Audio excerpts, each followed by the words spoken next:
rata-rata kalau masing-masing tim menandakan semuanya bagus, rakyat tentu akan bingung.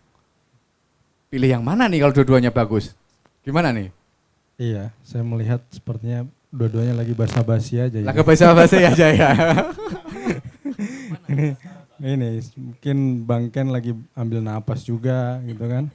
Bang Agus juga lagi membaca peta, sepertinya saling menunggu ini. Iya, Makanya tidak ada yang menjual bahwa calonku lebih bagus. Itu jualan oke kan gitu. Iya, saya pun jadinya ngantuk dengar mereka.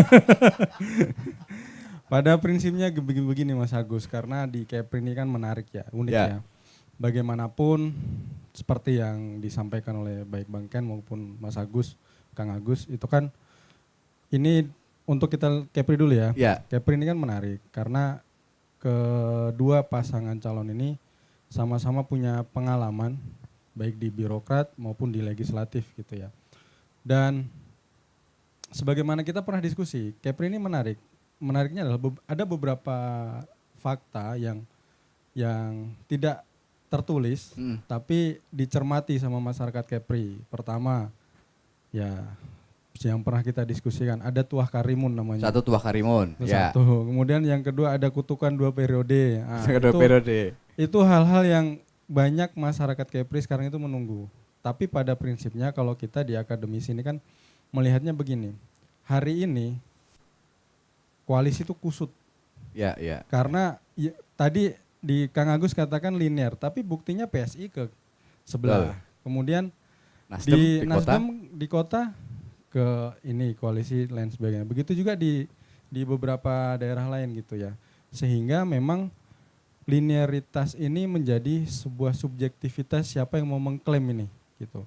Itu satu. Kemudian yang kedua, dari beberapa diskusi kami dengan teman-teman pegiat demokrasi itu melihat agak lucu ketika kita mengatakan bahwa pemerintah daerah itu dianggap oposisi terhadap pemerintah pusat. Ya. Lucunya kenapa? Karena anggaran pemerintah daerah ini kan yang memutuskan pusat. Agak sulit kalau dikatakan pemerintah daerah ini oposisi, sehingga ya itu sah-sah saja dijadikan strategi oleh pasangan-pasangan calon. Tetapi kita harus mengedukasi masyarakat bahwa bagaimanapun ketika pusat itu memiliki proyek strategis, pasti daerah akan mewujudkannya. Itu saja. Itu adalah suatu hal yang harus disampaikan kepada masyarakat.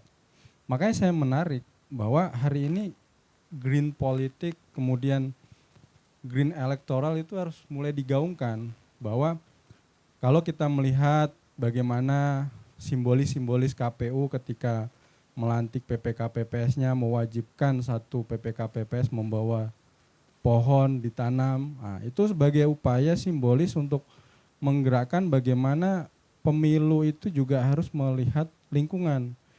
Jangan pula nanti menjelang kampanye semua bertabur pohon pun disakiti, dipasang baliho dan sebagainya. Nah, ini juga bagian dari hal yang harus kami ingatkan bahwa silahkan berkampanye tapi juga jangan menyakiti tumbuh-tumbuhan gitu kan. Jangan juga merusak tanaman yang harusnya tumbuh menjadi rusak dan sebagainya. Kemudian begitu juga dengan bagaimana politik hijau hari ini.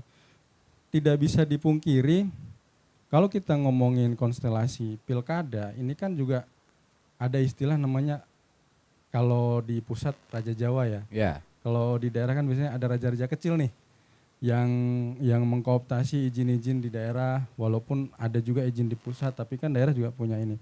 Nah, pilkada ini kan ada isu bagaimana ya dalam beberapa penelitian itu kan untuk bisa maju level wali kota itu kan kurang lebih at least 30-40 miliar kan. Belum lagi kemudian gubernur di angka 70 sampai 150 miliar. Nah, ini duit siapa, Mas? Nah, ini kan menjadi diskusi kita. Mungkin nanti dari senior kami dari Akar Bumi bisa mengurai lebih lanjut. Pada prinsipnya kan pasti ada nih daerah ini kan kuenya kue tambang. Gitu. Sehingga nah jangan sampai pula ini nanti menjadi ketika sekarang keduanya nih ya rakyat yang memilih dan lain sebagainya. Tapi ternyata ketika sudah dipilih oleh rakyat justru bukan kepentingan rakyat yang diutamakan tapi kepentingan pemodal. Nah ini kan jangan sampai nih. Ini kami mewanti-wanti supaya ayo kita kalau memang ingin mensejahterakan, sejahterakan, jangan juga mensejahterakan tapi ada masyarakat yang dirugikan gitu.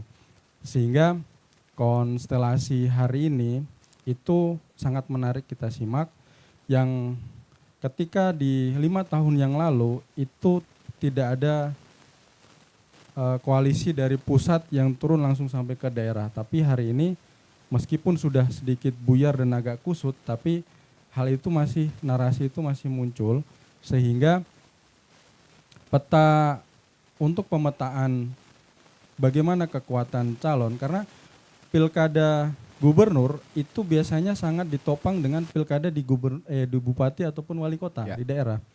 Sehingga kita memetakan hari ini tuh agak sulit kekuatan masing-masing, ya kita hanya melihat semuanya sama-sama kuat, semuanya sama-sama baik. Nah, saya muji juga kan, semua sama-sama baik karena ini kader-kader terbaik daerah gitu.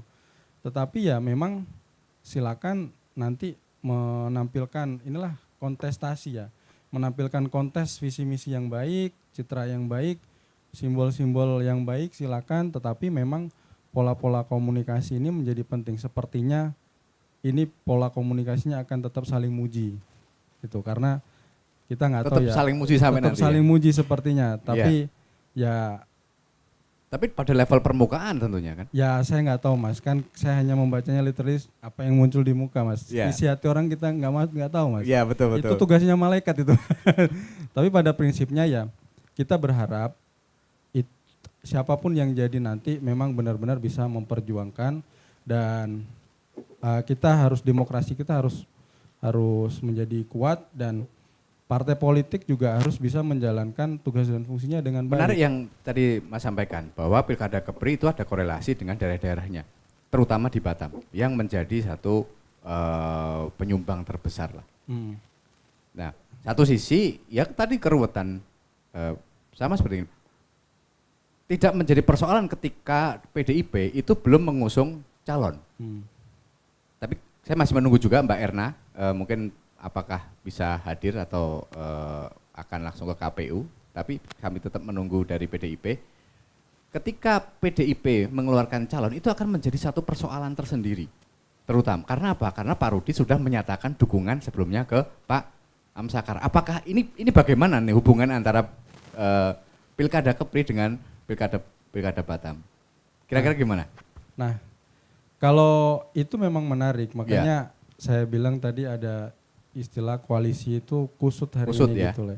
Karena ya apakah nanti Pak Rudi akan tetap konsisten dengan apa yang beliau sampaikan sebelumnya atau bagaimana, ya kita lihat perkembangannya Mas. Mungkin nanti Bang Ken sama Bang Agus bisa mengurainya lah, karena lebih dekat dengan calon-calon. Tapi pada prinsipnya kalau kita melihat begini, ya ini akan menjadi sebuah anomali gitu, karena misalnya nanti tim dari untuk melihat linearitasnya ini akan sulit gitu loh. Jadi makanya partai bisa saling intip strategi sebenarnya itu. Iya, sebenarnya itu. Makanya jadi bisa jadi diskusi berikutnya kan, saling intip strategi gitu kan. Tapi ya itu tadi, pertarungan pilkada ini adalah pertarungan figur gitu loh. Jadi dan di dalamnya ini kan punya tim kampanyenya masing-masing gitu, dan tim kampanye inilah yang akan saling bergerak satu sama yang lain, dan bagaimana mereka bisa mengatur strategi untuk bisa menarik minat masyarakat untuk memilih mereka gitu loh. Jadi bagaimana figur calon-calon ini saya melihat pasti, makanya saya bilang ini pasti akan saling muji, tidak akan saling menjatuhkan, karena salah satu pesan dari Pilpres kemarin adalah kita buat demokrasi ini asik.